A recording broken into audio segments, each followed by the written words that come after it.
नमस्कार दोस्तों, आपका वापस से स्वागत है हमारे और आपके चैनल शरानो स्मार्ट पिक्स में। और एक्चुअली प्लान तो इस हफ्ते ये था कि पिक्सल 6a का रिव्यू करूंगा और आपके लिए वीडियो मैं लेके आऊँगा। बट प्रॉब्लम ये हो गई है कि मेरे को पिक्सल 6a अभी तक सेकेंड हैंड मार्केट से ना सही प्राइस में मिला है, ना सही टाइप का डिवाइस मिला है। जो भी मिले हैं मतलब मुझे ठीक नहीं लगे हैं, तो मैं अनफॉर्चुनेटली अभी तक खरीद नहीं पाया हूँ एक। और उसके अलावा क्या है कि मैं उम्मीद कर रहा हूँ कि अगले आने वाले 1 हफ्ते के अंदर मतलब अगले मंगलवार, बुधवार तक मैं उसको कहीं न कहीं से अरेंज कराता हूँ अपने लिए, एक सही डिवाइस, सही प्राइस पे।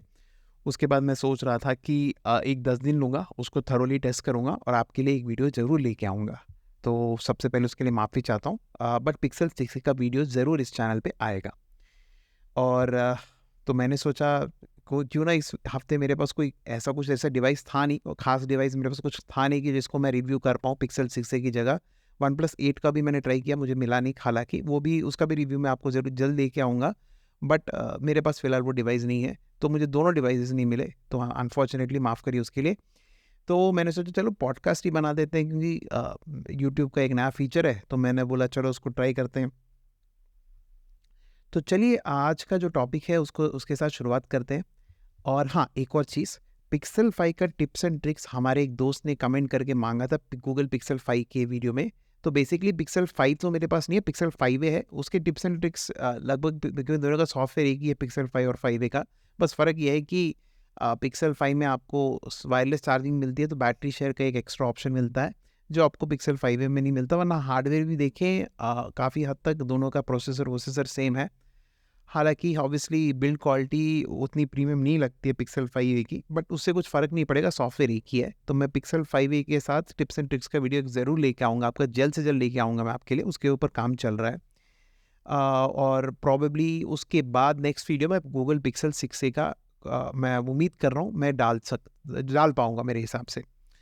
तो चलिए बात करते हैं, आज टॉपिक से साथ शुरुआत कर देते हैं। तो आज मैं डिस्कस करने वाला था पिछले 1-2 महीनों में, स्पेशली इस महीने में तो 7 दिन में लगभग 7-8 दिन में, आज 8 जुलाई है, 8 जुलाई को मैं रिकॉर्ड कर रहा हूँ। 7-8 दिन में तो लगभग 8 फ़ोन्स या 9 फ़ोन्स लॉन्च हो चुके हैं और उसके पहले मोटो H40 और ये सब भी लॉन्च हुए। तो इन सारे फ़ोन्स के बारे में बात करने वाला हूँ। वेरी फ्रैंकली मैंने भी सिर्फ़ और सिर्फ़ यूट्यूब के रिव्यूज़ वीडियोज़ देखे हैं, यूट्यूब के रिव्यू देखे हैं, कुछ लगे यूट्यूब के अनबॉक्सिंग देखे हैं। क्योंकि इसमें बहुत सारे फ़ोन्स जुलाई 14 को मेरे ख़्याल से सेल पे आने वाले, मानसून सेल और इसमें मिलने वाले हैं ये फ़ोन्स। तो मैंने किसी को फिज़िकली टच करके या किसी फ़ोन को ख़रीदा नहीं है, ना मेरे पास कभी रिव्यू यूनिट आया, क्योंकि मैं इतना बड़ा यूट्यूबर हूँ नहीं और मेरा रिव्यू नए फ़ोन्स के ऊपर मेरा मतलब उस डायरेक्शन में जाने का नहीं, मैं आगे आपको बताऊँगा। तो ख़ैर तो मैं इन फ़ोन्स को मैंने किसी को फिज़िकली यूज़ नहीं किया, बट जितना मैंने रिसर्च किया है, जितना मैंने आर्टिकल्स पढ़े हैं, जितने मैंने भर-भर के वीडियोज़ देखे, उससे मैं थोड़ा बहुत तो ओपिनियन बना चुका हूँ कि किस तरीके के फ़ोन्स हैं। तो एज़ उन फ़ोन्स की बात कर रहा हूँ जैसे आपकी मोटो H40 हो गया, मोटोरोला H40 हो गया, iQOO Neo 7 Pro हो गया, सैमसंग गैलेक्सी F54 हो गया, फिर आपका वन प्लस नॉट 3 आ गया है, रियलमी 11 प्रो प्लस लॉन्च कर दिया उन्होंने, पोको F5 लॉन्च कर दिया है, लावा का अग्नि 2 लॉन्च हुआ था, फिर आपका मोटो रेज़र 40 अल्ट्रा बहुत इंटरेस्टिंग फ़ोन है, मैं उसके ऊपर अलग से बात करूँगा। गूगल पिक्सल 6a भी है, बट ये लॉन्च नहीं हुआ है, बट ये 30,000 की रेंज में आ रहा है। मैं उसके ऊपर तो वीडियो वैसे ही बना रहा हूँ, मैं उसके बारे में आपको बताऊँगा जब मैं वीडियो बनाऊँगा। खैर जो लॉन्च हुए फ़ोन की बात करते हैं, सैमसंग गैलेक्सी M34 मेरे ख्याल से 1-2 दिन पहले ही आया है, रियलमी नार्ज़ो 60 प्रो भी जस्ट 1-2 दिन पहले लॉन्च हुआ है और नथिंग फ़ोन 1 ये भी कोई लॉन्च हुआ फ़ोन नहीं है, बट 30-40 हज़ार के आसपास ये काफ़ी अच्छे ऑप्शंस मैं बना रहा था, तब मैंने नोटिस किया था। तो इन फ़ोन्स के ऊपर अपन बात करेंगे कि मेरी क्या राय है इस फ़ोन के ऊपर। जैसे इसमें नथिंग फ़ोन और पिक्सल 6 से थोड़े पुराने फ़ोन्स हैं, बट फिर भी मैं उनके ऊपर बात करूँगा। वन प्लस 11R भी है। इन सब के ऊपर मैं अपनी राय दूँगा कि मेरे ओपिनियन दूँगा। पहले मैं आपको अपने बारे में थोड़ा बता देता हूँ। मैंने लगभग 40-50 वीडियोज़ अभी तक अपलोड किए हैं यूट्यूब के ऊपर और मेरे बारे में ख़ास शायद लोग जानते नहीं हैं। तो मैंने सोचा चलो पॉडकास्ट बना रहे हैं, क्योंकि वीडियो जब मैं बनाता हूँ वैसे ही मेरे वीडियोज़ 30-40 मिनट के जाते हैं। तो मैं उसमें काम कर रहा हूँ कि मैं उनको थोड़े छोटे बनाऊँ। ज़रूर मैं उनको छोटे बनाने की कोशिश कर रहा हूँ, क्योंकि मैं जानता हूँ 30-40 मिनट की वीडियो देखना मेरे लिए भी कभी-कभी एडिट करते मुझे भी थोड़ा बहुत बोरिंग लगता है। वेरी फ्रैंकली बता देता हूँ मैं। मुझे लगता है बहुत लंबा खींच रहा है। तो मेरा भी कंसंट्रेशन या स्पैन ऑफ अटेंशन मेरा भी थोड़ा डाइवर्ट हो जाता है किसी और चीज़ के ऊपर। तो उस चीज़ के ऊपर मैं काम कर रहा हूँ। मैं जल्द मतलब थोड़ा और 5-6 वीडियो बनाऊँगा मेरे हिसाब से, तो ऑटोमेटिकली मुझे भी समझ में आ जाएगा कि कौन-सा एरियाज़ आपको ज़्यादा इंटरेस्ट है, मैं एनालिटिक्स यूट्यूब के एनालिटिक्स चेक करते रहता हूँ, तो मुझे भी थोड़ा आइडिया लग जाएगा और मैं कुछ सेक्शंस को शायद निकाल दूँगा, कुछ सेक्शंस को मैं एक्स्ट्रा ऐड कर दूँगा और थोड़ी मैं अपनी स्पीड भी बढ़ा दूँगा, ताकि क्या हो, आपको मैं ज़्यादा टाइम वेस्ट नहीं करूँ इन रिव्यूज़ में जो मैं वीडियोज़ डाल रहा हूँ, और शायद मैं उम्मीद करूँगा कि 15 से मैक्सिमम 20 मिनट या 18 मिनट के अंदर मैं ख़त्म कर दूँ उनको। ख़ैर, तो मैं कह रहा था मेरे बारे में आप ज़्यादा जानते नहीं होंगे, तो मैं सोचा इस वीडियो में आपको थोड़ी अपने बारे में बता दूँ। मैं सबसे पहले मैं अपना नाम बता देता हूँ। मेरा नाम शिवा है और मैं एक डे जॉब करता हूँ, 9 टू 5 का एक जॉब करता हूँ नॉर्मल किसी भी इंसान की तरह। मैं एक फुल टाइम यूट्यूबर नहीं हूँ, मैं यूट्यूबर बिल्कुल हॉबी से हूँ। मैं प्योरली हॉबी के ऊपर, मुझे स्मार्टफ़ोन्स में बहुत दिलचस्पी है। मैं जब से कॉलेज में हूँ, मैंने इंजीनियरिंग की थी, तब से मुझे बहुत पसंद है स्मार्टफ़ोन्स, टेक्नोलॉजी में बहुत इंटरेस्ट है मेरा। और मैं किसी भी एंगल में एक्सपर्ट नहीं हूँ। स्मार्टफ़ोन्स में नहीं, किसी भी चीज़ में एक टेक एंथुसियास्ट हूँ मैं। मुझे स्मार्टफ़ोन्स बहुत इंटरेस्ट आता है उनमें। हाल-फिलहाल में थोड़ा मैं उसके ऊपर भी आऊँगा, हाल-फिलहाल में थोड़ा मेरा ओपिनियन चेंज हुआ है, बट मैं स्मार्टफ़ोन्स या टेक्नोलॉजी, जो भी नई टेक्नोलॉजी आती है उसमें काफ़ी दिलचस्पी रखता हूँ और मुझे बहुत काफ़ी इंटरेस्ट आता है उसके ऊपर। तो मैं कोई एक्सपर्ट नहीं हूँ, तो जैसे मैं कह रहा था, मैं बस आपकी तरह हूँ। बस फ़र्क इतना है कि मुझे फ़ोन्स, अलग-अलग फ़ोन्स की मुझे एक्सेस मिलते रहते हैं और मैं लकीली उन फ़ोन्स का रिव्यू करके आपके लिए बताते रहता हूँ कि मेरा एक्सपीरियंस उन फ़ोन के साथ कैसा रहा है। तो ये बेसिकली मेरे बारे में है। मैं कोई जब आप कमेंट्स में लिखते हो, सर्वर लिखते हो, प्लीज़ मत लिखिए करिए। शिवा करके डायरेक्ट लिख दीजिए, SIVA, शिवा मेरा नाम है और आप कोई भी सवाल पूछ सकते हैं। भैया-वैया कुछ बोलना है तो आपकी मर्ज़ी है, सर्वर मत लिखिए, मैं कोई सर्वर नहीं हूँ। मैं आप ही की तरह एक नॉर्मल व्यूअर हूँ जिसको टेक्नोलॉजी से बहुत लगाव है और मैं ज़रूर अपने चैनल में एक और चीज़ मैं बताना चाहता हूँ फटाफट, कि मैं अपने चैनल को थोड़ा एक्सपैंड करने वाला हूँ। मैंने जब से मेरा S20 का वीडियो, उसके ऊपर भी बात करेंगे। S20 का जो मैंने एक वीडियो बनाया था, जिस तरह का रिस्पॉन्स देखा, मैं थोड़ा और सीरियस हो गया हूँ फ़िलहाल। मैं पहले हॉबी की तरह कर रहा था जब भी टाइम मिलता था, क्योंकि 9 टू 5 जॉब कहते थे, बट कभी 8, 9 रात के 10 भी बज जाते हैं ऑफ़िस से घर आते-आते। तो क्या होता है, मुझे कभी जब भी टाइम मिलता है मैं एक वीडियो बना देता था और मेरे वीडियोस बहुत इर्रेगुलर आते थे। तो मैं अभी रेगुलरिटी के ऊपर काम कर रहा हूँ और मैं कुछ ना कुछ हर हफ्ते डालने की कोशिश कर रहा हूँ और सोमवार मंगलवार तक मेरा कंटेंट आता है। उसको मैं रविवार को पुश करने की कोशिश कर रहा हूँ ताकि हर रविवार मैं डाल पाऊँ, आप लोग आराम से देख पाएँ इसलिए। बट वो भी एक मेरा एजेंडा है।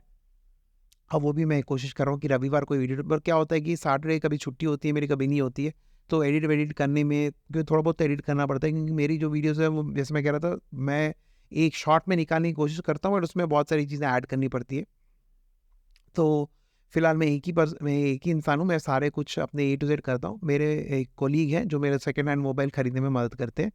उसके अलावा कोई टीम वीम नहीं है मेरी। मैं खुद सब कुछ करता हूँ और धीरे-धीरे मैं क्वालिटी ऑफ माय वीडियोज़ भी इम्प्रूव करूँगा। हाँ, तो अब आ जाते हैं मुद्दे के ऊपर, कि मैं कह रहा था कि जो भी है, आप S20 का वीडियो जब से ब्लो अप हुआ है, अच्छे खासे व्यूज़ आए थे और आप लोगों ने काफ़ी इंटरेस्ट दिखाया। मैं वीडियोज़ में कुछ एस्पेक्ट, जैसे 5G के ऊपर मैं ज़्यादा कुछ बात नहीं कर पाया, जो करना चाहिए था मुझे पता नहीं था लोगों का इतना इंटरेस्ट है S20 के ऊपर। S20 में मैं एक बात क्लैरिफ़ाई कर दूँ वीडियो स्टार्ट करने के पहले, मैं तुरंत इसके बाद मुद्दे पे आ जाएँगे, मैं जिस टॉपिक के ऊपर ये पॉडकास्ट बना रहा हूँ, कि S20 5G जो है, 5G के लिए प्रेफ़रेबली मत खरीदिए। क्योंकि बहुत सारे दोस्तों ने हमारे कमेंट भी किया उस वीडियो में कि वो S20 खरीद चुके हैं। उनका मैं एक्सिनॉस वेरिएंट की नहीं, मैं स्नैपड्रैगन वेरिएंट की बात कर रहा हूँ। एक्सिनॉस में तो उम्मीद ही मत रखिए, उसमें 5G चलना ही नहीं है। स्नैपड्रैगन जो आपको यूएस और ये जापान और कोरिया के जो आपके पीसेज़ आ रहे हैं, सील्ड पीसेज़ जो आपको मिल रहे हैं मार्केट में, अगर आप वो खरीदते हो तो आप उम्मीद भी मत रखना कि 5G आप उसके लिए खरीदो उसको। क्योंकि क्या हो रहा है, एयरटेल का काम कर रहा है, मेरे लिए काम कर रहा था, मेरे किसी भाई ने लिखा है उधर कि उनके लिए एयरटेल भी काम नहीं कर रहा था, तो मुझे पता नहीं वो सीन क्या है उसका। बट जहाँ तक 5G की बात है, वो 50-50 का मामला है, 50-50 कभी चलता है किसी को लिए। मेरे लिए चला था एयरटेल में, इतना खास नहीं चला था, ठीक-ठाक चला था वो। बढ़िया स्पीड्स नहीं आ रहे थे मुझे कुछ उसमें, 4G से ज़्यादा आ रहे थे, बट 5G इतने लेवल के नहीं आ रहे थे। तो मैं कहूँगा, आप उस फ़ोन को अगर प्योरली 5G की तरफ से देख के लेना चाहते हैं तो प्लीज़ उसको अवॉइड कर दीजिए। मैं इस एस्पेक्ट को थोड़ा और डेप्थ में कवर करता अगर आप लोगों को इंटरेस्ट होता, बट मैंने फ़ोन बेच दिया है, तो मेरे पास अभी है नहीं, तो मैं उसका स्पीड टेस्ट भी करा के दिखा नहीं पा रहा हूँ। I am very sorry for that. चलिए दोस्तों, वापस आते हैं मुद्दे के ऊपर। तो मोटो H40 और मैं इन सब फ़ोन्स के बारे में बात कर रहा था। तो अगर आप देखें तो बहुत बढ़िया-बढ़िया लॉन्चेस हुए और फ्रैंकली बताऊँ तो कुछ-कुछ लॉन्चेस मुझे काफ़ी इंटरेस्टिंग लगे, स्पेशली 30 से 40 हज़ार के जो बजट है ना उसमें, और 20 से 30 हज़ार के बजट में भी। और वेरी फ्रैंकली 20 से नीचे मुझे काफ़ी कम फ़ोन्स लगे जो मुझे बहुत इंटरेस्टिंग लगे लॉन्च हुए, और कम ही लॉन्च हुए। उसमें से मुझे एक आधा फ़ोन अच्छा लगा, मैं उसके बारे में बात करूँगा। तो अभी फ़िलहाल आप अपने यूसेज के हिसाब से आप फ़ोन्स देख सकते हैं, बट वेरी ऑनेस्टली मैं इसको स्टार्ट करने के पहले एक बात बताता हूँ। स्मार्टफ़ोन्स में क्या हो गया ना, अगर आपके पास एक अभी भी डिसेंट अच्छा स्मार्टफ़ोन है, मान लीजिए 2 साल पुराना है, 1 साल पुराना है, 1.5 साल पुराना है, अगर आपको उसमें कुछ सीरियस अपग्रेड नहीं मिल रहा है, मतलब आप एलसीडी स्क्रीन यूज़ कर रहे हो, तो एमोलेड पे जा रहे हो, 10 बिट हो या 8 बिट पैनल हो, या आपकी बैटरी लाइफ काफ़ी कम आ रही है, आपकी बैटरी इतनी बढ़िया नहीं रही फ़ोन की, आपको एक बेटर बैटरी वाला फ़ोन चाहिए, एक बेटर यूज़र एक्सपीरियंस वाला फ़ोन चाहिए, तब आप शायद अपग्रेड कर सकते हो, क्योंकि स्मार्टफ़ोन्स ना लगभग-लगभग सब बोरिंग हो गए हैं। मैं जानता हूँ फ्लिप और फ़ोल्ड के ऊपर मैं अलग से आऊँगा, फ्लिप फ़ोन्स और फ़ोल्ड फ़ोन्स आते हैं। बट वेरी फ्रैंकली स्पीकिंग, जो आपके नॉर्मल स्मार्टफ़ोन्स हैं ना, आप प्रीमियम देख लीजिए, 23 अल्ट्रा देख लीजिए, 22 अल्ट्रा देख लीजिए, या आपके बहुत मिड रेंज फ़ोन्स देख लीजिए, प्रीमियम मिड रेंज फ़ोन देख लीजिए, क्योंकि जो हमारा, आप हर कोई जानते हैं जो हमारा पहले 20,000 के अंदर का सेगमेंट होता था, 17 से 20 के बीच में, अभी वो 27 टू 30 के बीच में शिफ्ट हो चुका है। पहले तो हालाँकि हाँ, कोरोना का टाइम था तो चिप शॉर्टेज थी, ये सब हमने सुना था, बट वो परमानेंटली वहाँ पे शिफ्ट हो चुका है। और एक और चीज़ अच्छी अभी फ़िलहाल ये है कि सॉफ्टवेयर के प्रोमिसेस बहुत सारे ब्रांड्स कर रहे हैं। जैसे सैमसंग तो बहुत बढ़िया चीज़ कर रहा है कि 4 साल का सॉफ्टवेयर अपग्रेड, अब मेजर अपडेट्स, और ऑब्वियसली सिक्योरिटी पैच 5 इयर्स का सपोर्ट दे रहे हैं। तो कुछ ब्रांड्स 2 साल का, कुछ ब्रांड 3 साल का दे रहे हैं, तो बहुत बढ़िया है। तो उस मामले में मैं कहूँगा, अगर आपके पास अभी भी एक फ़ोन है जो डिसेंट चल रहा है, एंड्रॉइड 12 या 13 पे चल रहा है, और आप उससे काफ़ी खुश हैं, तो मैं कहूँगा अभी फ़िलहाल अपग्रेड मत करिए। एटलीस्ट अक्टूबर-नवंबर तक रुक जाइए, क्योंकि तब फिर दिवाली सेल आएगी, तब आप खरीद सकते हैं इन फ़ोन्स को। इमीडिएटली अभी परचेज़ करने के लिए ना जाएँ तो बेटर है। पर नहीं, आपको बहुत ज़रूरत है, आपका फ़ोन कुछ अगर प्रॉब्लम है, कुछ इश्यू है आपको, तो आप अपग्रेड कर सकते हैं। इनमें से मैं फ़ोन्स को अलग-अलग कैटेगरी में डालूँगा। फॉर एग्ज़ाम्पल अगर आप देखें, जो गेमर्स हैं, गेमर्स के साथ शुरू करूँगा। मैं खुद मोबाइल पे गेमिंग नहीं करता हूँ, बट मुझे इतनी समझ ज़रूर है कि एक स्मार्टफ़ोन में क्या-क्या होना चाहिए उसको एक अच्छे गेमिंग फ़ोन होने के लिए। तो मैं नियो 7 आईक्यू का नियो 7 प्रो जो अभी लॉन्च हुआ था, मेरे ख़्याल से वो 32-33 के आस-पास आएगा वो। और एक और है अपना जो है पोको F5। देखिए, एक शाओमी का सब ब्रांड है जो परफॉर्मेंस ओरिएंटेड करता है, उसको हम पोको के नाम से जानते हैं, परफॉर्मेंस ओरिएंटेड फ़ोन्स निकालते हैं। एक वीवो का सब ब्रांड है, neo IQ IQ neo 7 pro. देखिए, बात ऐसी है कि अभी फ़िलहाल आईक्यू नियो 7 प्रो नया-नया आया है, उसका 1-2 हफ्ता रुक जाइए, उसका रिव्यूज़ देखते हैं हम। क्योंकि पोको F5 जनरली लोग, उससे एक बेटर डील मुझे लगती है। पोको F5 एक बहुत शानदार फ़ोन है, बट पोको F5 के साथ सबसे बड़ी सरदर्द क्या है, पोको का ब्रांड इमेज खराब हो चुका है, वो इनके मदरबोर्ड डेड होने के कारण। तो वेरी फ्रैंकली बोल रहा हूँ मैं कि अभी आप फ़िलहाल पोको F5, मेरे ख़्याल से अगर पोको का अगर वो मदरबोर्ड इश्यू नहीं होता ना, तो बहुत सारे लोग अभी तक IQ neo 7 pro versus Poco 5 की बात चल रही होती है। हालाँकि यूट्यूबर्स वो वीडियो बना देंगे, बट फ्रैंकली बहुत सारे लोगों के मन में अब वो एक काला धब्बा लग चुका है पोको के ब्रांड के ऊपर, कि भाई ये तो मतलब मदरबोर्ड डेड हो सकता है इसका। फिर भी लोग खरीदते होंगे, पोको के फैन्स पोको के होंगे ज़रूर। मैं ऐसा नहीं कहता पोको खराब ब्रांड है, बट मैं ये कह रहा हूँ कि वो एक नेगेटिविटी ऑलरेडी है associated. IQ neo 7 pro luckily ऐसा नहीं है, उसका सॉफ्टवेयर मैंने सुना है कि ठीक-ठीक है एक्सपीरियंस, बट एटलीस्ट क्या है कि इतना तो श्योरिटी है कि उसका हार्डवेयर, टचवुड, उम्मीद करता हूँ आगे भी हार्डवेयर में कुछ इश्यूज़ नहीं आते हैं लॉन्ग टर्म में। तो वो एक अच्छी बात है। तो आईक्यू नियो 7 प्रो मेरे ख्याल से बहुत सारे लोग लेना चाहते होंगे। तो परफॉर्मेंस ओरिएंटेड या गेमिंग ओरिएंटेड फ़ोन्स है, तो ये 2 फ़ोन्स आपको ज़रूर कंसिडर करने चाहिए, मेरे हिसाब से जो मैंने अपनी लिस्ट में रखे थे। अगर गेमर्स हैं, और स्पेशली आईक्यू में तो आपको 4D वाइब्रेशन, वो भी टच सेंसिटिव ट्रिगर्स और वो सब मिल जाते हैं, तो आपको तो और भी बल्ले-बल्ले। तो उस हिसाब से मैं कहूँगा कि आईक्यू नियो 7 प्रो का थोड़ा रुक जाइए, क्योंकि जब उसका रिव्यू आ जाएगा, इन डेप्थ रिव्यू 15 दिन का, 20 दिन का रिव्यूअर्स निकालेंगे, क्योंकि जो भी आप अनबॉक्सिंग वीडियोस देखते हो, आपको भी पता होगा कि यूट्यूबर्स को इसके लिए पैसे दिए जाते हैं, और ये कोई गलत काम नहीं है। मैंने कहा था कि वो गलत कर रहे हैं, भाई उनका काम ही वो है, उससे ही वो अपनी इनकम और पैसे कमाते हैं वो। तो उनका वैसे गुजारा चलता है, तो इसमें कुछ गलत काम नहीं है। अनबॉक्सिंग जब भी करते हैं, फर्स्ट इंप्रेशंस करते हैं, तो जनरली बहुत सारे केसेस में ये in collaboration with the brand होता है या स्पॉन्सर्ड बाय ब्रांड होता है, तो आप उसके ऊपर 100% विश्वास नहीं कर सकते। तो जब वो इन डेप्थ रिव्यू आएगा तो वो मैक्सिमम बड़े बड़े यूट्यूब चैनल जो हैं, जैसे ट्रैकिंग टेक हो गया, या आपका हिंदी में अपने ज्ञान थेरेपी में ज्ञान राकेश जी हो गए, या मतलब बहुत सारे हैं, गी रंजीत हैं इंग्लिश में, तो टेकवाइज़र है, तो ऐसे चैनल्स के आप जब वीडियो देखेंगे, पीयूष जी करते हैं, एचएफई अनबॉक्सिंग करते हैं, उनका भी मेरे को रिव्यूज़ काफ़ी ऐसे बहुत सारे लोग हैं, टेकी किरण जी हैं, तो बहुत सारे लोग हैं ऐसे। तो आप उनके वीडियोस जिनको भी आप पसंद करते हैं, उनके वीडियोस का इन डेप्थ रिव्यू आने दीजिए, फिर वो आएंगे तो उसके बाद आपको क्लियर कट आइडिया आपको भी लगेगा और मेरे को भी लगेगा, क्योंकि मैंने इनमें से कोई फ़ोन हाथ मेरा पकड़ा है, ना देखा है, ना पर्सनली एक्सपीरियंस किया है। तो बात सेकंड कैटेगरी करते हैं, जिस सेकंड कैटेगरी आता है जिसके जिनको कैमरास पसंद है। जिनको कैमरास पसंद है, पिक्सल 6 से थोड़ा बगल में रख देते हैं अपन। वो रिसेंटली लॉन्च नहीं है, मैं मानता हूँ, बट वो कैमरा के लिए गूगल पिक्सल जाना चाहता है। जब मैं उसका रिव्यू करूँगा तो मैं आपको पर्सनली बताऊँगा कि कैसा उसके कैमराज हैं। क्या आपको अभी भी 30,000 के अंदर ये फ़ोन अभी भी लेना चाहिए? इतने तगड़े-तगड़े कॉम्पिटिटर्स आने के बाद मैं आपको बताऊँगा। मैं खुद एक्सपीरियंस करके 10-15 दिन मैं आपको अपना इन डेप्थ रिव्यू दूँगा। तो आप उसके लिए रुक सकते हैं। मेरे हिसाब से 6A का कैमरा अच्छा खासा है, गुड कैमराज़ आते हैं पिक्सल में, तो उसके बारे में देखते हैं। बट फिलहाल जो फ़ोन्स लॉन्च हुए उसमें कैमराज़ की बात करते हैं। तो सैमसंग गैलेक्सी F54 का जिस हिसाब से जो उनने स्पेसिफिकेशन दिया, जिस हिसाब से वो उसका स्पेक्स है, और जो उसका बेसिकली सेंसर है, इमेज सेंसर, मुझे काफ़ी इंटरेस्टिंग लगा। तो मेरे ख्याल से उसके फ़ोटोज़ भी मैंने देखे, जी ड्राइव में लिंक्स दिए थे बहुत सारे यूट्यूबर्स ने।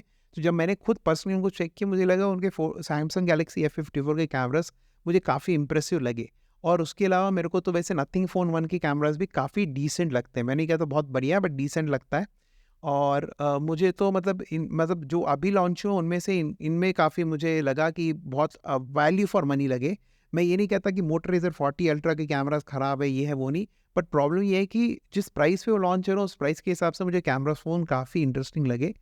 और रियलमी 11 प्रो प्लस के भी कैमरा मुझे ठीक-ठीक लगे, मुझे इतने बढ़िया नहीं लगे। सबसे मेरे को वीक कैमरा पोको F5 का लगा, वेरी फ्रैंकली बताता हूँ। बट पोको F5 का कैमरा आपके ऊपर है, आप अगर उसके कैमरे के लिए खरीदो तो I would not recommend it. Gaming performance display बढ़िया है उसका, बट अगेन ब्रांड के ऊपर आप देख के खरीदो। वो सडनली कभी मदरबोर्ड इशू, अभी तो फिलहाल मैंने कुछ लेटेस्ट न्यूज़ तो सुना नहीं है, बट मैं उम्मीद करता हूँ कुछ ऐसा इशू आए भी ना, ताकि आपको कोई प्रॉब्लम ना हो। तो चलिए अब बात करते हैं ऑलराउंडर्स की। कैमरास में तो मुझे लगता है सैमसंग गैलेक्सी M54 बाजी मार लेगा, मोटो H40 भी ठीक है, और मेरे हिसाब से नथिंग फ़ोन 1 भी ठीक है। 6A के ऊपर तो मैं खुद ही आऊँगा। देखिए, ऑलराउंडर्स मतलब जिसका सारी चीज़ें आपको पसंद आने वाली है। देखो, इसमें सबसे मुझे इंटरेस्टिंग डिवाइस क्या लगा, पर्सनल मैं लेवल पे बोलता हूँ, मुझे मोटो H40 बहुत इंटरेस्टिंग लगा, सारे लॉन्चेस में। उसका एक सबसे बड़ा कारण, और एक और फ़ोन भी लगा, मैं उसके ऊपर भी आऊँगा। मैं कारण बताता हूँ आपको, सिंपल स्ट्रेट फॉरवर्ड कारण बताता हूँ। जो आपका मोटो H40 है ना, वो एक mid range phone with premium features. एक लाइन में बोलना है तो वो बोलूँगा, मतलब अगर आप 29,999 का रिटेल कर रहा है, अभी आउट ऑफ स्टॉक नहीं चल रहा, मस्त इन स्टॉक चल रहा है। अनफॉर्चुनेटली रेटिंग इसकी भी मोटोरोला हर फ़ोन की तरह 4.1 4.2 है। मुझे लग रहा था एटलीस्ट ये फ़ोन तो 4.4 तक पहुंचेगा फ्लिपकार्ट के ऊपर रेटिंग पे, ये भी 4.1 4.2 में अटक गया। उसके अलग-अलग कारण हैं। मोटोरोला H40 में मुझे बहुत अच्छी चीज़ें क्या लगी थी, ऑब्वियसली डिस्प्ले है, पीओलेड डिस्प्ले है, ठीक है, एक प्लास्टिक ओलेड डिस्प्ले है। बहुत स्लिम डिस्प्ले होते हैं प्लास्टिक ओलेड्स के, और उसमें बेजल्स कम लगते हैं, तो इसलिए ज़्यादा लोग प्रेफर करते हैं। एमोलेड से कुछ ज़्यादा दूर नहीं है, चिंता मत करिए जिसको डर लग रहा है। बट एक बात ध्यान रखिए, एमोलेड और पीओलेड में फ़र्क होता है। तो अगर आप बहुत स्पेसिफिक है, नहीं मेरे को एमोलेड है, तो हाँ, पीओलेड या एमोलेड एक ही है, मैं नहीं बोलूँगा, दोनों अलग-अलग हैं। तो अगर आप स्पेसिफिक है, मुझे एमोलेड ही चाहिए, तो आपको शायद दिक्कत हो सकती है। पीओलेड और एमोलेड में थोड़ा फ़र्क होता है, सुपर एमोलेड में। तो ये बात ध्यान रखिए। बट मेरे को मुझे इतना फ़र्क नहीं पड़ता। तो मोटो H40 मैं अपने पर्सनल ओपिनियन दे रहा हूँ। मोटो H40 में मुझे वो वायरलेस चार्जिंग और आईपी रेटिंग बहुत बढ़िया लगी। आईपी रेटिंग माने वो वाटर प्रूफ और वाटर रेजिस्टेंट है। तो उस मामले में मेरे को बहुत प्यारे लगा, क्योंकि वो बहुत इंपॉर्टेंट चीज़ होती है अगर कोई चीज़ आप लॉन्ग टर्म यूज़ करना चाहते हैं। और ये पहला फ़ोन था जो मतलब लॉन्च हुआ था, जो वीगन के लेदर बैक के साथ एक ऑप्शन दे रहा था, और मेटल की इसके फ्रेम्स है। तो बिल्ड क्वालिटी बहुत बढ़िया है, डिस्प्ले काफ़ी इंटरेस्टिंग है, और इसके अलावा मुझे प्राइसिंग इसकी बहुत बढ़िया लगी थी, क्योंकि इसके पहले जो भी फ़ोन्स आ रहे थे वो इस तरीके के स्पेसिफिकेशंस के साथ थोड़ा हायर वैल्यू पे आ रहे थे। अब बात कर लेते हैं प्रोसेसर की। मीडियाटेक का डायमेंसिटी का प्रोसेसर है। देखिए प्रोसेसर उसका ठीक-ठाक है। मेरे हिसाब से जिस तरीके का प्रोसेसर है, अब मैं वेरी फ्रैंकली मैं आपको ऑनेस्टली बोल देता हूँ कि मैं कहीं अभी पढ़ के सुना ही नहीं रहा, मेरे को प्रोसेसर का नंबर भी याद नहीं है। बट इतना मैं ज़रूर जानता हूँ, जब मैंने उसके ऊपर रिसर्च की थी, कि जो भी प्रोसेसर था वो डायमेंसिटी का, वो processor is a good mid range processor. उसमें आपको कुछ भी इश्यूज़ नहीं आने वाली।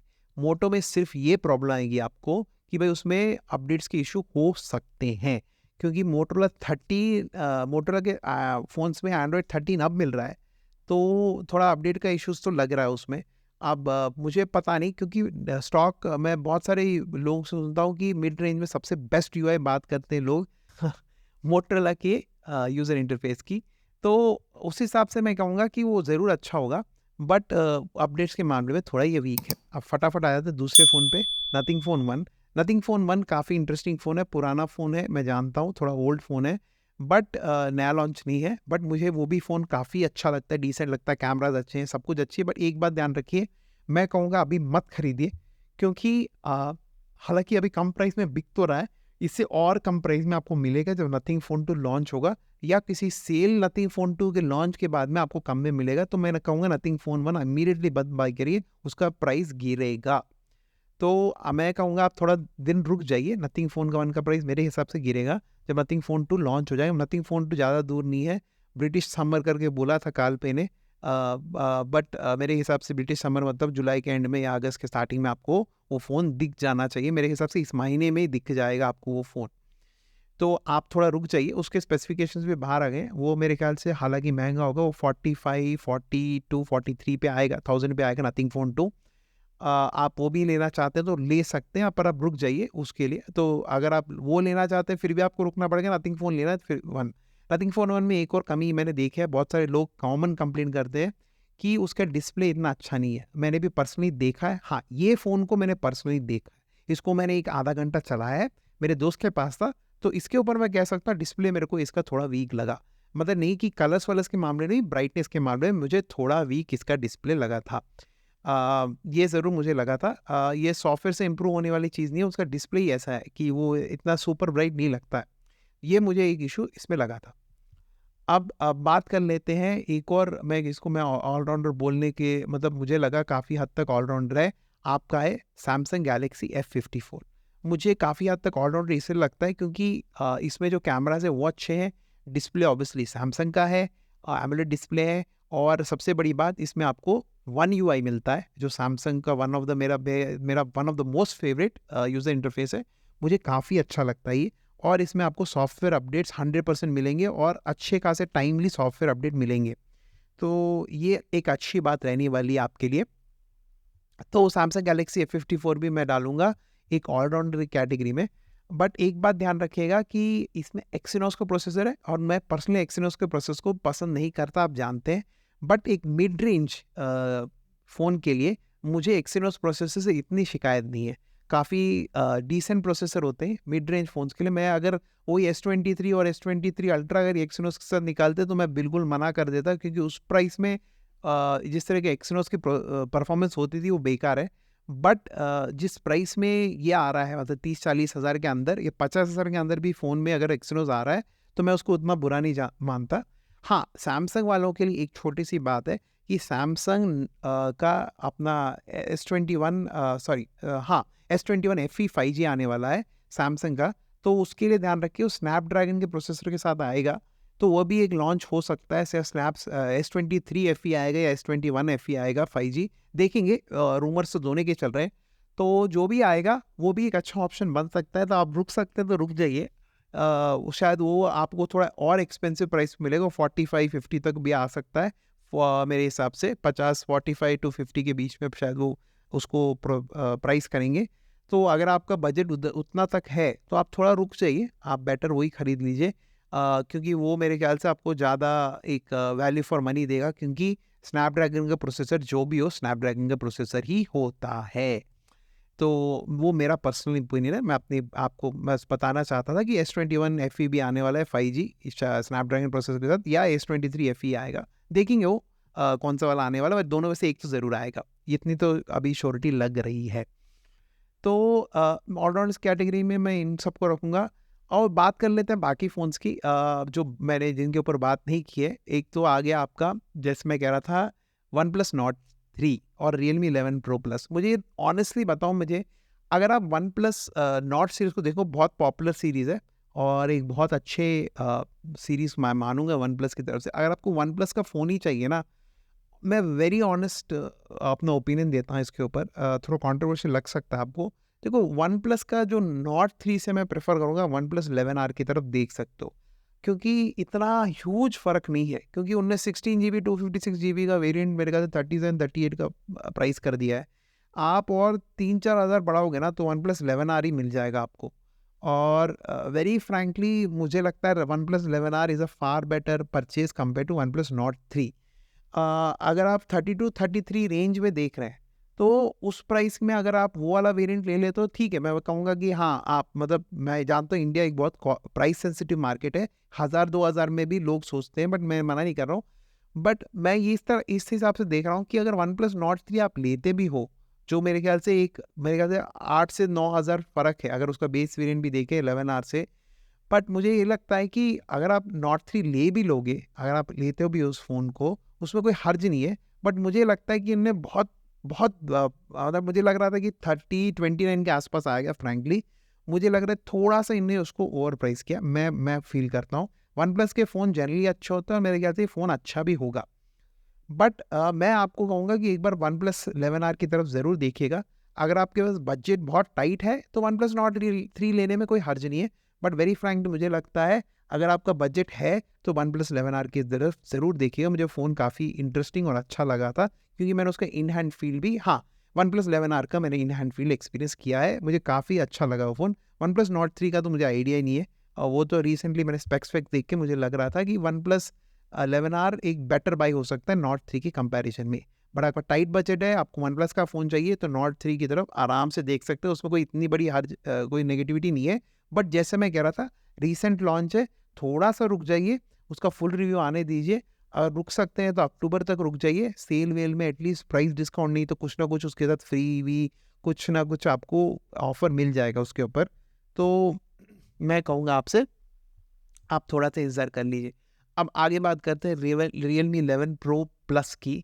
सो रियलमी के जो नंबर सीरीज़ के फ़ोन हैं, इसमें से सबसे मुझे इतना ख़ास इंटरेस्टिंग नहीं लगा इस बार, मैं वेरी फ्रैंकली। वीगन लेदर का बैक, सर्कुलर कैमरा स्टाइल में पीछे दिया है, वो वीगन फिनिश है, सब ठीक है। मुझे इतना ये इंटरेस्टिंग फ़ोन नहीं लगा है, वेरी फ्रैंकली बता दे रहा हूँ मैं। और ऊपर से रियलमी 11 का यूआई का बहुत बड़ा हंगामा हुआ था, इंटेलिजेंस सर्विसेज का। वो ट्रैक एंड टेक में अरुण जी ने बात की, फिर गवर्नमेंट ऑफ इंडिया इन्वॉल्व हो गई। फिर इन लोगों ने क्या किया, रियलमी नार्जो 60 प्रो में क्या किया, उसको बाई डिफ़ॉल्ट ऑफ रखा है, तो वो सब ठीक है। बट रियलमी का यूआई मुझे इतना बढ़िया नहीं लगता है, और ठीक-ठाक है। अगर आप रियलमी के फैन्स हो तो ठीक है, अच्छी बात है। बट फैन्स हो तो हो, बट मुझे very frankly Realme 11 pro plus इतना कुछ ख़ास इंटरेस्टिंग फ़ोन नहीं लगा है। अब बात करूँ तो मैं उसी प्राइस रेंज में, अगर आप देखें, इनफैक्ट उससे कम प्राइस में देखें, तो एक और फ़ोन भी मुझे काफ़ी एक बहुत सरप्राइजिंग फ़ोन लगा, लावा अग्नि 2। इसका मुझे सबसे पॉजिटिव पॉइंट लगा था बिल्ड क्वालिटी और एमोलेड स्क्रीन। तो 256 जीबी उस प्राइस पे आना, एमोलेड स्क्रीन के साथ, और बढ़िया बिल्ड क्वालिटी है, क्योंकि मैंने हर यूट्यूबर को देखा है उसके बिल्ड क्वालिटी को तारीफ़ करते हुए, तो और देखने में भी मुझे समझ में आया कि उसका बिल्ड क्वालिटी फुल ग्लास का है, तो काफ़ी अच्छी चीज़ है। और जिस प्राइस में आ रहा है, एक अच्छा फ़ोन है, बट ध्यान रखिए लावा का फ़ोन है कि बहुत सारे बग्स हैं उसके अंदर। मैंने बहुत डिटेल में, जब मैंने उसके रिव्यूज़ बैक टू बैक देखे, लोगों के 15-20 वीडियो देखे हैं, तो बग्स की बहुत कंप्लेंट्स हैं, और अपडेट्स भी कितने हद तक आएँगे हम श्योर नहीं है। तो इस बात का आपको ध्यान रखना पड़ेगा। और बात कर लेते हैं हम इसके बाद नेक्स्ट फ़ोन की। और नेक्स्ट फ़ोन में मैं बात करूँगा आपका मोटो रेज़र 40 अल्ट्रा की। देखिए, रियलमी नार्ज़ो 60 प्रो के ऊपर और एक और फ़ोन है, उन दोनों पे अलग से आऊँगा।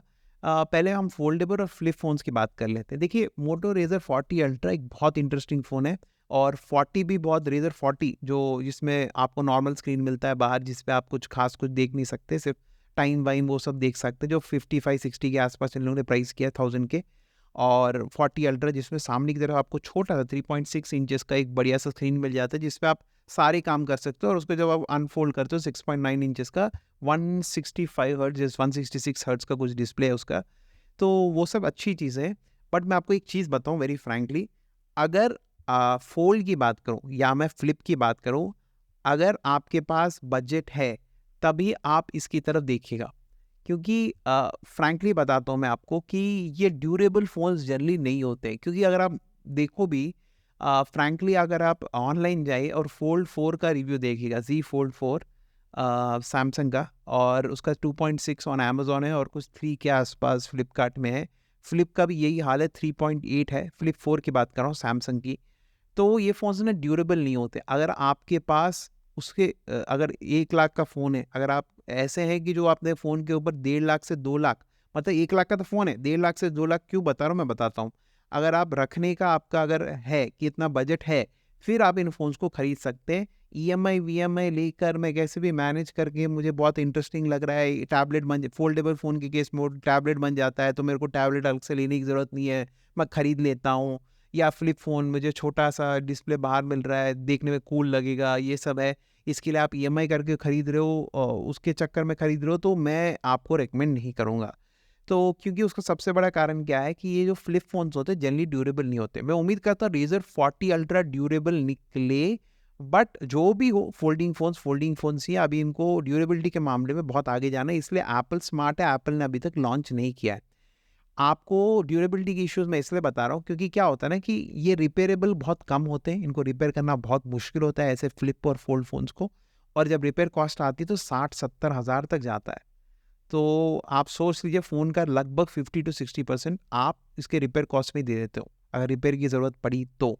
नहीं करवाना, फिर आपने 1.5 लाख और आपने 1 लाख इन्वेस्ट किया, और बिकॉज़ फ्लिप भी मेरे ख़्याल से 95-90 के आस-पास घूमता है। तो मैं कहता हूँ कि आपको कि आप थोड़ा रुक जाइए। इसका अगर आप मोटर रेज़र 40 अल्ट्रा खरीदने का सोच रहे हैं, मैं अपनी सलाह दे रहा हूँ, आपकी मर्ज़ी, आपके पैसे हैं, बट मैं कह रहा हूँ आपको कि एक 5-6 महीने जब भी कोई फ्लिप फ़ोन आता है तो रुक जाइए, देख लीजिए कि कैसा उसका ड्यूरेबिलिटी है, लोग उसके बारे में क्या कह रहे हैं, क्योंकि इनिशियली तो हर कोई एक्साइट होता है। और यूट्यूबर्स का मैं कहता हूँ कि मैं उनको बदनाम नहीं कर रहा, बट यूट्यूबर्स का होता ऐसा है, जिनको ये रिव्यू यूनिट्स आते हैं उनको फ़र्क नहीं पड़ता है, वो तो अच्छी चीज़ें बोलेंगे ही। आप कोई भी फ़ोन खोल लो, जिसमें बिल्कुल हार्डली 128 256 जीबी से 4 जीबी या 12 जीबी का आपने कुछ डेटा सिर्फ़ यूज़ किया है। आपने उसमें से 128 जीबी में रोम में से आपने 12 जीबी 15 जीबी का डेटा है, उसमें आप उसको चलाओगे, सुपर स्मूथ तो लगेगा ही। पर जैसे आप उसमें एप्लीकेशन डालते जाओगे, वो जब वो एक 60% 70% भर जाता है, फिर अपने असली रंग दिखाना शुरू करता है। वो भी 4-5 महीने के बाद, नया सॉफ्टवेयर आने के बाद कुछ फ़ोन स्लो हो जाते हैं, कुछ फ़ोन्स में बैटरी बैकअप ख़राब होती है, बहुत सारी चीज़ें होती हैं। तो मैं क्या कह रहा था कि अनबॉक्सिंग के वीडियोज़ को देखकर एक्साइट होके फ़ोन्स मत खरीदेगा, क्योंकि मेरे हिसाब से क्या होता है कि आपको ये किसी भी स्पेशली फ्लिप फ़ोन के, अगर नॉर्मल फ़ोन्स है तो फिर भी मैं बोलूँगा आप 2-3 हफ्ते के बाद उनके मतलब रिव्यूज़ देखकर आप खरीद सकते हो। फ्लिप फ़ोन्स का मैं कहूँगा, फ़ोल्डेबल फ़ोन्स का कहूँगा थोड़ा रुक जाइए। क्योंकि क्या होता है कि ये ड्यूरेबल नहीं होते, आप अपने पैसों को कहीं कहीं गलत जगह इन्वेस्ट करके आप अपने हाथ ना जला लो। तो इस बात का ध्यान रखिएगा। मोटर रेज़र 40 खराब फ़ोन है या रेज़र 40 अल्ट्रा खराब फ़ोन है, मैं नहीं कहता। मैं बस इतना कहता हूँ कि सोच समझ कर इन्वेस्ट करिए। चलिए आ जाते हैं नेक्स्ट चीज़ के ऊपर, और हम 2 फ़ोन्स के बारे में जो मुझे काफ़ी इंटरेस्टिंग लगे अलग-अलग चीज़ों के लिए। तो बात करता हूँ मैं, फटाफट बात करते हैं इसके बारे में। रियलमी नार्ज़ो 60 प्रो मुझे इसलिए इंटरेस्टिंग लगा क्योंकि लगभग 29,000 का 30,000 के आसपास में आपको उसका 1 टीबी का वेरिएंट मिलता है। तो मुझे काफ़ी इंटरेस्टिंग लगा कि 1 टीबी का भी इन लोगों ने वेरिएंट निकाला इस बार। और 1 टीबी एक काफ़ी मतलब इंटरेस्टिंग ये है, क्योंकि रियलमी मुझे याद है 128 जीबी 15 के नीचे नहीं मिलता था जब रियलमी पहली बार लॉन्च हुआ, वो मार्केट में पहला बना, कर्व डिस्प्ले लाने वाला पहला फ़ोन बना। तो बहुत सारी चीज़ों में रियलमी ने ही शुरुआत की है। मैं इस बात में कोई दोहराई नहीं है कि रियलमी ने बहुत सारी चीज़ें विद इन प्राइस रेंज लाने में रियलमी ने ही शुरुआत की थी सबसे पहले, क्योंकि वो लोग उस सेगमेंट में बहुत सारे फीचर्स पहली बार लाने में मशहूर हैं। तो वैसे ही 1 टीबी का स्टोरेज आपको फ्लैगशिप फ़ोन्स में भी कभी-कभार देखने को मिलता है। वो वैसे वाला चीज़ ये लोग 60 नार्ज़ो 60 प्रो में ले गए, मुझे काफ़ी अच्छा लगा। तो वो एक अच्छी चीज़ है, बट बात ये है कि 1 टीबी स्पेस बहुत है। क्या आप ये नार्ज़ो 60 प्रो अगर आप 29,000 में खरीद रहे हो तो क्या आपको लगता है, एक तो गेमिंग फ़ोन मुझे नहीं लगता गेमिंग फ़ोन है, गेमिंग के लिए ठीक ठाक है, बट ट्रूली गेमिंग फ़ोन नहीं है। तो उसके आप ऐसा नहीं है कि भारी भरकम गेम्स डाउनलोड करोगे तो 1 टीबी स्पेस खत्म होगा। ये ऐसे लोग के लिए 1 टीबी होने वाला है जो फ़ोन 5 साल, 4 साल, 6 साल यूज़ करेंगे। बट वेरी फ्रैंकली क्या आप रियलमी का यूआई इतने बैक टू बैक अपडेट्स आपको आईफ़ोन की तरह 5 साल, 6 साल नहीं देने वाला है। और उसके अलावा क्या है कि क्या आप रियलमी यूआई के साथ इतने साल सैटिस्फाइड रहोगे यूज़ करना? ये सोच समझ के इसके बाद आप 1 टीबी वाला वेरिएंट देखिएगा। अगर आपको, क्योंकि अगर आपके पास डेटा इतना है तो बात अलग है, उसको छोड़ दीजिए। अगर आपके पास एसडी कार्ड में डेटा इतना है और आपको 1 टीबी लगता है तो बात अलग है, वो डिस्कशन अलग है। वो हालाँकि इसके पीछे भी आपको वीगन लेदर मिलता है, iQOO Neo 7 टाइप का कलर है। पीछे मेरे ख्याल से ऑरेंज टाइप का कुछ है इसका भी। तो ठीक है, फ़ोन मुझे एज़ अ ऑल राउंड अच्छा लगा। मुझे कुछ ख़ास ये बाकी उसकी चीज़ें मुझे कुछ इसमें nothing too bad, nothing too good लगा। ठीक-ठाक फ़ोन है, अच्छा फ़ोन है ये। और इसके बाद आखिरी फ़ोन पे जिस पे मैं आने वाला हूँ, आपसे मैं बात करना चाहता था, जो मुझे सच में एक शॉक लगा, सैमसंग गैलेक्सी M34।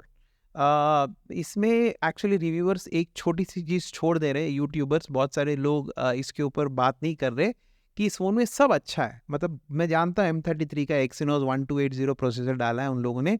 एमोलेड की स्क्रीन दे दी है एलसीडी स्क्रीन की जगह, और कुछ-कुछ चीज़ें अपग्रेड की है मानता हूँ। 4 साल की सॉफ्टवेयर अपडेट्स दिए, मेजर वाले 5 साल के सिक्योरिटी अपडेट्स दिए। बहुत ही बढ़िया चीज़ है। और दूसरी चीज़ मुझे इसमें जो बहुत अच्छी लगी थी कि इसमें वन यूआई दिया है, वन यूआई कोर नहीं दिया। फुल फ्लेज वन यूआई देना उस प्राइस रेंज में 20 के अंदर, मैं ये भी नहीं कहता 30 के अंदर, 20 के अंदर इज़ एन एक्सीलेंट चीज़। मैं बताता हूँ आपको, वन यूआई मैं खुद यूज़ करता हूँ, मुझे सबसे फेवरेट वन यूआई लगता है। अगर आपने कभी एक्सपीरियंस नहीं किया ज़रूर उसको एक्सपीरियंस की। वन यूआई कोर और वन यूआई में बहुत फ़र्क रहता था। इन लोगों ने तो कोर को नहीं वन यूआई दिया M34 में। तो बहुत सारे लोगों को लगता है यार प्रोसेसर तो सेम ही दे दिया M33 का, बस स्क्रीन अपग्रेड है। स्क्रीन ही अपग्रेड नहीं है, ये वन यूआई होना भी बहुत बड़ी चीज़ है, वो भी आपको एक बहुत बड़ा पॉजिटिव है। हाँ, तो मैं आ रहा था, जो चीज़ यूट्यूबर्स ने इसके ऊपर कवर नहीं की है कि इसमें एक सिंगल स्क्रीन आता है, ऐसे सिंगल स्पीकर आता है। माफ़ करिए, बहुत देर से बोल रहा हूँ मैं, तो वो थोड़ा सा हो गया, गलती हो गई, slip of tongue, I am sorry. So इसमें आपको सिंगल स्पीकर आता है, इस बात का ध्यान रखिए। सिंगल स्पीकर आने के कारण आपको कैसा ऑडियो क्वालिटी मिलेगा ये अभी बता नहीं सकते। इसका फुल फ्लेज रिव्यू आने दीजिए, तब तक आप थोड़ा वेट कर लीजिए। प्री बुक करेंगे तो आपको ऑब्वियसली वो ट्रैवल अडाप्टर फ्री मिलेगा, but type C to type C का केबल दिया, ये भी अच्छा लगा मुझे। विद इन द बॉक्स एक type A to type C नहीं दिया, और 25 वॉट की फास्ट चार्जिंग भी ठीक है। 6000 mAh का बैटरी। वेरी फ्रैंकली मैं बताता हूँ, मैं आपको एक चीज़ बताता हूँ मैं आपको, अगर अगर 90% लोगों के लिए जिनको गेमिंग नहीं करना है, जिनके इतने भारी यूसेज नहीं है फ़ोन का कि उनको उसके ऊपर ही वीडियो एडिटिंग कर देना है, वही आपका मतलब ऐसा अगर आपका मेजर यूसेज नहीं है, हालांकि M34 भी हल्का फुल्का 5-6 लेयर तक वीडियो एडिटिंग काइन मास्टर में हो जाता है, क्योंकि M33 मुझे आइडिया है, मैं इसलिए बता रहा हूँ। गेमिंग भी ठीक-ठीक होती है, इतनी बढ़िया नहीं होगी, ठीक-ठाक हो जाएगी एक्सिनोस 1280 प्रोसेसर पे। बट अगर आपको लाइट टू मीडियम यूसेज करना है और आपके रिक्वायरमेंट्स इतने ज़्यादा नहीं हैं, तो मैं कहूँगा दो ये प्लास्टिक बिल्ड का है, प्लास्टिक मेक का है, ये फ़ोन मैक्सिमम लोगों के लिए बढ़िया जमेगा। मुझे ये नहीं पता कि इसका सिंगल स्पीकर, वही बात है, क्योंकि बहुत सारे लोग फ़ोन पे कुछ करें ना करें, मीडिया कंज़म्पशन और सोशल मीडिया कंज़म्पशन ज़रूर करते हैं। उस मामले में डिस्प्ले अच्छा है, 1000 निट्स की ब्राइटनेस है डिस्प्ले की। हाँ, एक चीज़ नहीं है इसमें, एक और चीज़ बता दूँ मैं, इसमें आपको एचडीआर का सपोर्ट नहीं मिलेगा, ना यूट्यूब में मिलेगा, ना फ्लिपकार्ट में मिलेगा, सॉरी माफ़ करिए, नेटफ्लिक्स में मिलेगा। आपको कहीं भी एचडीआर का सपोर्ट नहीं देखने को मिलेगा, और ये सॉफ्टवेयर में आएगा भी नहीं, क्योंकि मेरे ख्याल से चिपसेट ये नहीं करता। और दूसरी बात ध्यान रखिएगा, इसमें आप यूट्यूब में 4K में वीडियो नहीं देख पाएंगे। इसमें 1080p फुल एचडी पे मैक्सिमम जाता ही है। इसमें जो इसका प्लेबैक कैपेसिटी है इस प्रोसेसर का, तो इसमें आपको फुल एचडी तक देखने को मिलेगा।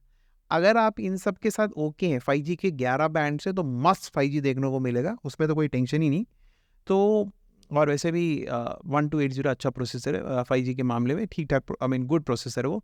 इसकी कैमराज़ एवरेज है, पहले बता दूँ। हाँ, वीडियोग्राफी में मुझे कैमरा काफ़ी इंटरेस्टिंग लगा, उसके बारे में और जानना चाहूँगा मैं। 2-3 वीडियो सैंपल्स देखे थे मेरे यूट्यूब जब फर्स्ट इंप्रेशंस बना रहे थे यूट्यूबर्स, तो मुझे तो बहुत इंटरेस्टिंग लगा। वीडियोग्राफी के मामले में मुझे बहुत डिसेंट लगा कैमरा। तो अगर किसी को यूट्यूब का चैनल शुरू भी करना है तो मुझे मेरे ख्याल से अच्छा होना चाहिए, बट रुक जाइए, क्योंकि इसमें 4K 30 FPS at the back और सेल्फी में आपको फुल HD 30 FPS मिलेगा, जो एक अच्छा मेरे ख्याल से रेजोल्यूशन होता है।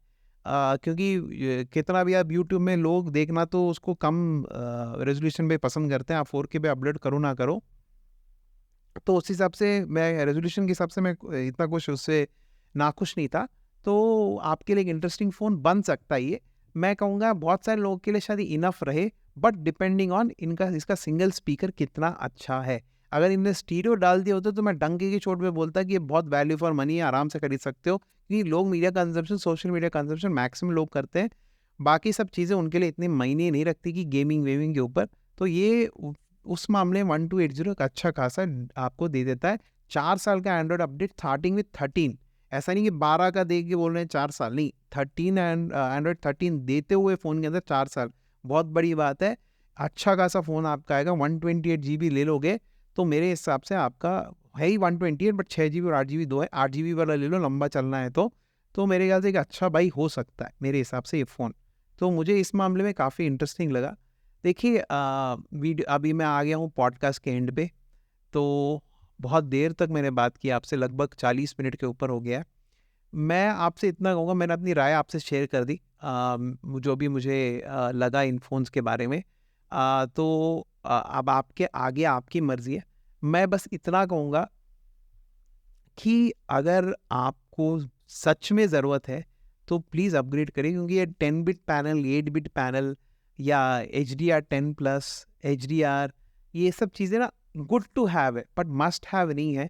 अगर आप अपने करंट फ़ोन के साथ संतुष्ट हैं, हैप्पी हैं और आपको उसमें कुछ बहुत बड़ा इश्यूज़ नहीं लगता है, तो मैं आपको रिकमेंड नहीं करूँगा आप इनमें से कोई भी फ़ोन को अपग्रेड फ़िलहाल अभी के अभी कर लीजिए।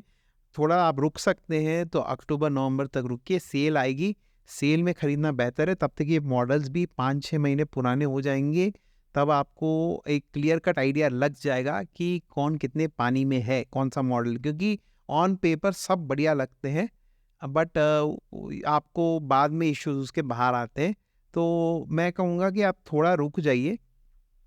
अगर सच में आपके फ़ोन के साथ कोई मेजर इश्यू है, तो मैं आपको रिकमेंड करूँगा तब आप देख सकते हैं इनके वो पास इमीडिएटली। फ्लिप और फोल्ड से तो मैं कहूँगा, मैं अपने फैमिली मेंबर्स की तरह मानता हूँ। अगर मेरा कोई फैमिली मेंबर पूछेगा, तो मैं कहूँगा अगर मेरे पास बजट भी है ना 1.5 लाख 2 लाख का, अगर अगेन मैं कह रहा हूँ 1.5 लाख 2 लाख इसलिए कह रहा हूँ, अगर 1 लाख का फ़ोन है, अगर उसका रिपेयर आ गया, तो वैसे भी 50-60 हज़ार देना है, तो 1.5 लाख 2 लाख ही मान के चलो आप।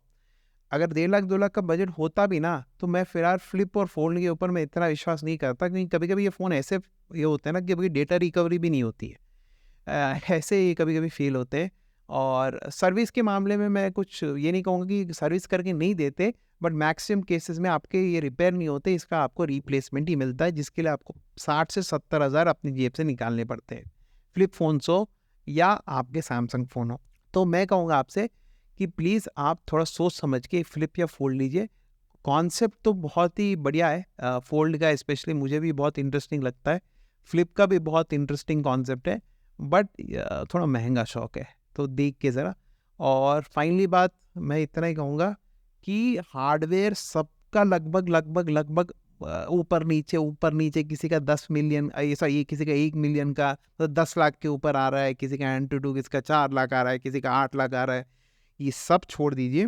सिंपल सा लॉजिक मैं बताता हूँ आपको कि जिसमें आपको बेहतर सॉफ्टवेयर एक्सपीरियंस मिले, वो फ़ोन आप लीजिए, जिसमें एक अच्छा डिस्प्ले मिले, जिसमें आपको लगे वो फ़ोन जब आप खरीद रहे हैं, तो एंटीटू स्कोर के ऊपर मत जाइए, क्योंकि परफॉर्मेंस एक हद तक ज़रूरी है, बट एक हद तक ये भी ज़रूरी है कि आप किस सॉफ्टवेयर के साथ चला रहे हो, आपको इन हैंड फील उस फ़ोन का कैसा आ रहा है, आपको कितने साइज़ का फ़ोन आपको कंफर्टेबल लगता है, कितने वेट का फ़ोन आपको कंफर्टेबल लगता है। क्योंकि देखो स्पेक्स होते हैं, बट हम में से बहुत सारे लोग उस स्पेक्स को 100% यूटिलाइज नहीं करते हैं। तो वो बात का आप ध्यान रखिए। Unnecessarily don't buy the best phone in the market, buy the best phone for yourself. ऐसा फोन मत खरीदिए दुनिया के में सबसे बेहतरीन हो, बट आपके लिए बेहतरीन हो। और सबसे पहले आप जानिए कि आपको कैसे फोन्स पसंद आते हैं, आप उस हिसाब से ज़्यादा सैटिस्फाइड रहोगे। आपको मैं अगर S23 अल्ट्रा भी दिला दूँ, आपको कुछ-कुछ जिनको बड़े फ़ोन्स नहीं पसंद आते या कुछ और कारण होगा, आपको One UI नहीं पसंद आता, सैमसंग का और OnePlus का ऑक्सीजन OS पसंद आता है, फिर आप उस फ़ोन से खुश नहीं रहोगे। तो इस सारे बात को आप एनालाइज़ करके तभी परचेज़ करिए। और वैसे ही फ़ोन सारे बोरिंग हो गए हैं, मैं फ्रैंकली बता दूँ, सभी वही हार्डवेयर का खेल है। हार्डवेयर सब लगभग आप 30,000 के फ़ोन के लेके सैमसंग के प्रीमियम फ़ोन्स या आप देखो जो हाई एंड फ़ोन्स हैं, उनमें लगभग वही हार्डवेयर घूम फिरा के वही मिलता है। थोड़ा क्वालिटी बेटर होता है उनका, बट बात वही है। बट खैर सॉफ्टवेयर के मामले में बहुत इंप्रूवमेंट देख रहा हूँ। लोग 4 साल तक, 3 साल तक, 2 साल का अपडेट भी प्रॉमिस कर रहे हैं, वो अच्छी बात है। तो सॉफ्टवेयर इज़ अ किंग, खरीदते वक्त इस बात का ध्यान रखिएगा। तो चलिए दोस्तों, मेरे ख्याल से एक 40-50 मिनट का ये पॉडकास्ट हो गया है। उम्मीद करता हूँ आपको ये कुछ मदद किया होगा। ये मैं जो भी इसके बारे में मैंने आपको बताया है, मैंने अपनी राय रखी है। मैंने जैसे कहा, मैं कोई एक्सपर्ट नहीं हूँ। आप लोग शायद, बहुत सारे लोग ऐसे होंगे जो मुझसे ज़्यादा जानकारी रखते होंगे फ़ोन के बारे में। तो अगर आपकी ऐसी कोई चीज़ है जो मैंने डिस्कस किया, आप उसके ऊपर और चर्चा करना चाहते हो, तो प्लीज़ नीचे कमेंट करिए। हम ज़रूर उसके ऊपर डिस्कशन करेंगे। I am open to discussion. मैं ये नहीं कहता जो मैंने कह दिया वो फाइनल है, क्योंकि मैं जितना जानता हूँ मैंने आपके साथ शेयर कर लिया। आप शायद मुझसे जो कुछ बेहतर या कुछ ज़्यादा जानते हो, प्लीज़ कमेंट में नीचे लिखिए, हमारे और दोस्तों को भी मदद हो जाएगी। दोस्तों, मेरे चैनल को प्लीज़ सब्सक्राइब करिए। अगर ये किसी भी एंगल में आपको ये कुछ मदद कर दी इसने, तो प्लीज़ एक लाइक ज़रूर करिएगा। तो चलिए दोस्तों, हाँ, इसके साथ मैं अपना पॉडकास्ट एंड करता हूँ। तो मैं उम्मीद करता हूँ आप लोग सब अच्छी सेहत में रहेंगे। शब्बा खैर, बाय, टेक केयर। सोच समझ के खरीदेगा, अगर ज़रूरत है तभी खरीदेगा, वरना थोड़ा-सा रुक जाइए, 1-2-3 महीने रुक जाइए।